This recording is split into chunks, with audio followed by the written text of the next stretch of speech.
இந்தியாவில் மக்கள் தொகை நிலவரம் மாறி வருவதற்கான ஆதாரங்களை 2024ஆம் ஆண்டின் மாதிரி பதிவு முறை புள்ளிவிவர அறிக்கை எனப்படும் SRS வழங்கியுள்ளது.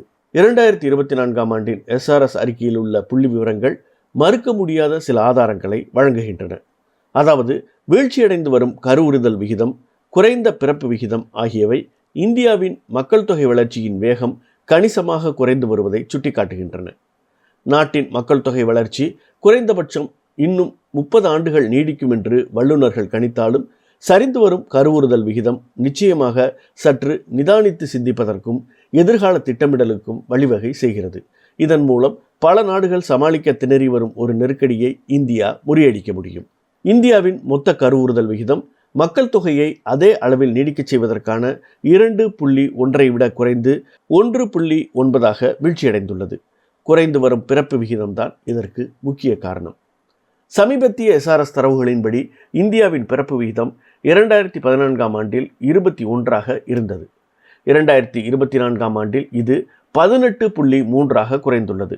அதே நேரத்தில் இறப்பு விகிதம் 6.7 6.4 சற்றே குறைந்துள்ளது. நாடு மக்கள் தொகை வெடிப்பு என்ற நிலையிலிருந்து மாறி முதியோர்கள் அதிகம் உள்ள உழைக்கும் வயதுடையவர்களின் எண்ணிக்கை அதிகரிப்பு குறைந்து கொண்டே போவது என்ற ஒரு நிலையை நோக்கி பயணித்துக் கொண்டிருக்கிறது. இருப்பினும் இந்தியா தனது மக்கள் தொகையில் உழைக்கும் வயதுடையோர் அதிகமாக இருப்பதன் பலனை இன்னும் அறுவடை செய்யக்கூடும். 40.2 என்ற மத்திய வயதுடைய சீனா மற்றும் பல ஐரோப்பிய நாடுகளுடன் ஒப்பிடும்போது இந்தியாவின் மத்திய வயது 29.2 ஆண்டுகளாக உள்ளது.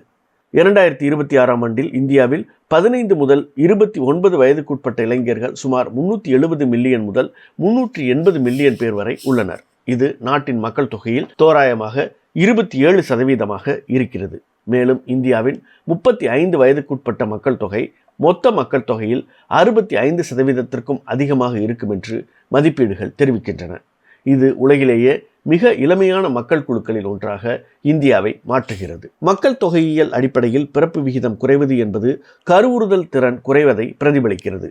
இது நகரமயமாக்கல், சிறந்த கல்வி, குடும்ப கட்டுப்பாட்டு முறைகள் எளிதில் கிடைப்பது, சிறிய குடும்பங்களுக்கான விருப்பம் போன்ற காரணிகளோடு தொடர்புடையது. இந்தியாவில் ஒரு குழந்தை பிறக்கும் போதே அதன் சராசரி ஆயுட்காலம் சுமார் 72 ஆண்டுகள் வரை இருப்பது, சரிந்து வரும் இறப்பு விகிதம் ஆகியவை இந்த மக்கள் தொகை மாற்றத்தின் மறுபக்கத்தை காட்டுகின்றன. இது மருத்துவ வசதி எளிதில் கிடைப்பதை குறிக்கிறது. மக்கள் தொகையில் இளையோர் எண்ணிக்கை அதிகமாக இருப்பதால் கிடைக்கும் பலன் மறையும் போது எதிர்காலத்தில் முதியோர்களை கொண்டிருக்க போகும் ஒரு தேசத்தின் தேவைகளுக்காக இந்தியா தனது எதிர்கால பாதையை மறுபரிசீலனை செய்து அதற்கு தயாராக வேண்டும். இருப்பினும் இந்த SRS தரவு மிகவும் உடனடியான மற்றொரு கவலையையும் சுட்டிக்காட்டுகிறது. அதாவது தற்போது மிகப்பெரிய அளவில் பிராந்திய ரீதியான வேறுபாடுகளும் கிராமப்புறங்களுக்கும் நகர்ப்புறங்களுக்கும் இடையிலான வேறுபாடுகளும் உள்ளன. ஒட்டுமொத்தமாக பார்க்கும்போது கிராமப்புறங்களின் செயல்பாடு நகர்ப்புற மையங்களுக்கு இணையாக இல்லை. மேலும் தென்னக மாநிலங்கள் தொடர்ந்து வட மாநிலங்களை விட முன்னிலையில் உள்ளன. குழந்தை உயிர் பிழைக்கும் விகிதத்தில் ஏற்பட்டிருக்கும் மேம்பாடுகள் உண்மையானவைதான்.